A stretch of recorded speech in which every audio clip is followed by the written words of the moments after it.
Nerdrotic.com. Greetings, you over 860,000 practitioners of common sense and the 40% who haven't subscribed yet. Unfortunately, I have to start this video with some bad news. It looks like the Hollywood strike is over and our summer of contentment is near its end. It was great while it lasted, but soon our senses will be assaulted, particularly here on this platform, with more late-night talk show clips that required dozens of writers that are organically pushed on this platform, although you've never watched one and no one watches their show. And yes, the adult pretenders will be returning to their promotional tours, and very soon we might get more red carpet wisdom from Rachel Zegler. Weird. So while the WGA, who over the last 5 months has been calling all the corporations in Hollywood greedy, which they are, while simultaneously begging to work for these greedy corporations, try to sign their deal with the devil, we have to talk about the biggest loser. That's obviously Hollywood as a whole, but who is the biggest loser within Hollywood? Again, that is obviously Disney. To be fair, Disney was going to be the biggest loser even if there wasn't a strike. Disney being in this particular pickle is something some of us saw coming a long time ago, and these consequences are long overdue. It's been almost a year since they fired CEO Bob Chapek in the middle of the night on a Sunday and replaced him with the architect of all of Disney's current failures, Bob Iger, and it's all been downhill since then, and it's been glorious. Millions of lost subs, billions of dollars lost on a fledgling streaming service that Bob Iger has promised will be profitable by next year. The parks have taken a hit, multiple theatrical flops, multiple lawsuits, and the stock is nosediving. That's probably why it was pretty big news over the weekend to hear that Bob Iger had hoisted up the white flag and essentially admitted failure again. Disney CEO Bob Iger vows to quiet the noise in the culture wars. Iger tells Disney investors culture war battles are bad for business. Remember when people denied that the culture war even existed? Walt Disney CEO and former weatherman Bobby Iger is promising to lower the temperature after the company stepped into the culture wars under his predecessor. Well, Bob Chapek had something to do with it too, but don't you try to blame him for everything, and angered many conservatives, along with Democrats, classic liberals, libertarians, independents, anarcho-capitalists, and any other demographic you pretend to pander to, according to an analyst note from this week. Now, this headline that's making the rounds again is a statement that was overheard by an analyst. Needham and Company analyst Laura Martin wrote in a report released Wednesday that Iger told investors the day before that his primary goal is to, quote-unquote, quiet the noise because culture wars are bad for business. Really? That's kind of strange coming from a 5-star general in the culture war. That message is one of Needham's key takeaways from Disney's 120-person investor event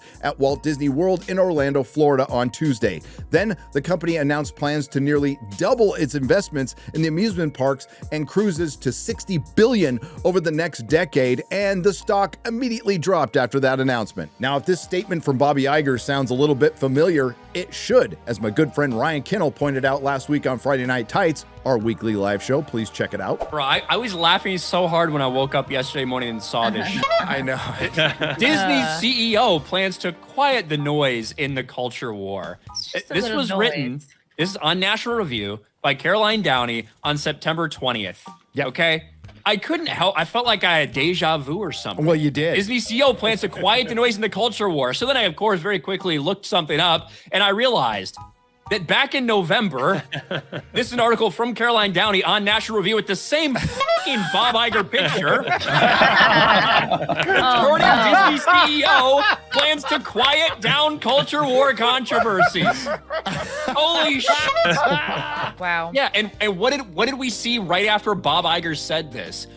Those of us in positions to influence law and shape culture have an extra responsibility to push gun control. What else did we see? Bob Iger claiming that pushing the trans and gay agenda on children is the equivalent of the civil rights movement and of stopping World War II.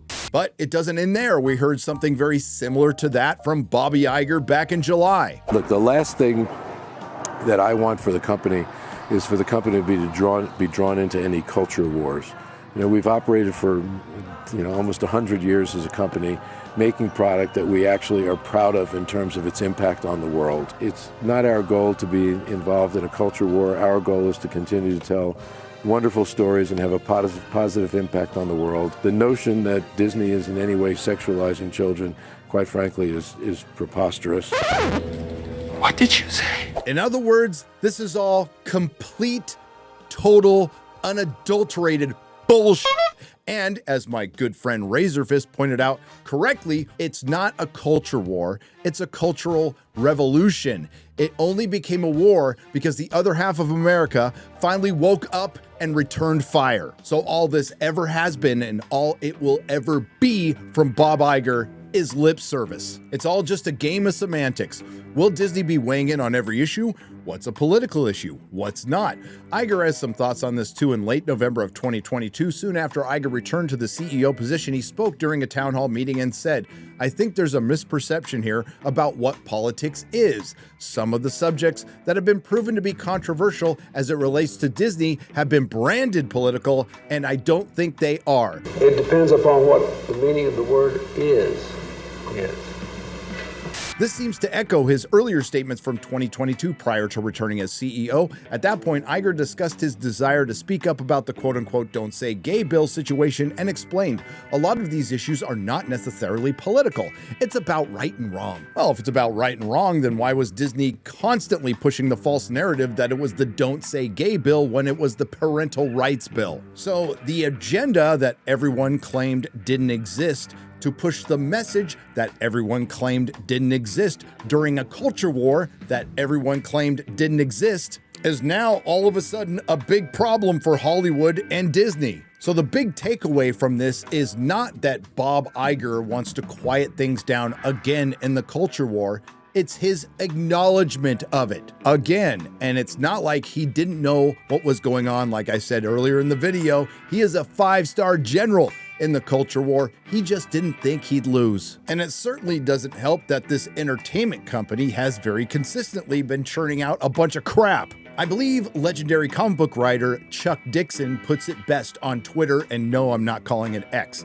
Disney's promise to quiet the culture war means the left-wing agitprop will go into stealth mode. I wish I could tell you how many professionals from Hollywood and Disney in particular have reached out to me very quietly, showing support for this channel and others, but I can't. I wish they could speak freely and publicly about their concerns about their own company and their own industry, but thanks to the likes of Bob Iger, they can't. But I did stumble upon some interesting insight from Puck, Matthew Bellani's blog. The interns of Hollywood can see through your BS. Now Matthew interviews some interns of prominent producers, and we get some pretty candid answers. I can't go over the whole thing, so we'll stick with Disney. When asked about whether Hollywood was actually getting through to young people anymore and why we're getting so many stale movies, the interns responded with this: "Stephanie, potentially, I think you should be really listening to the 20 or 30-year-olds. We should be the ones making those creative decisions." Well, I don't know about that, but you should definitely be listening to the 20 and 30-year-old customers.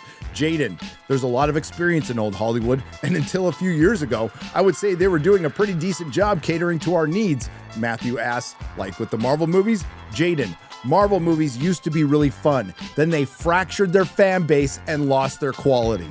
Not a great plan.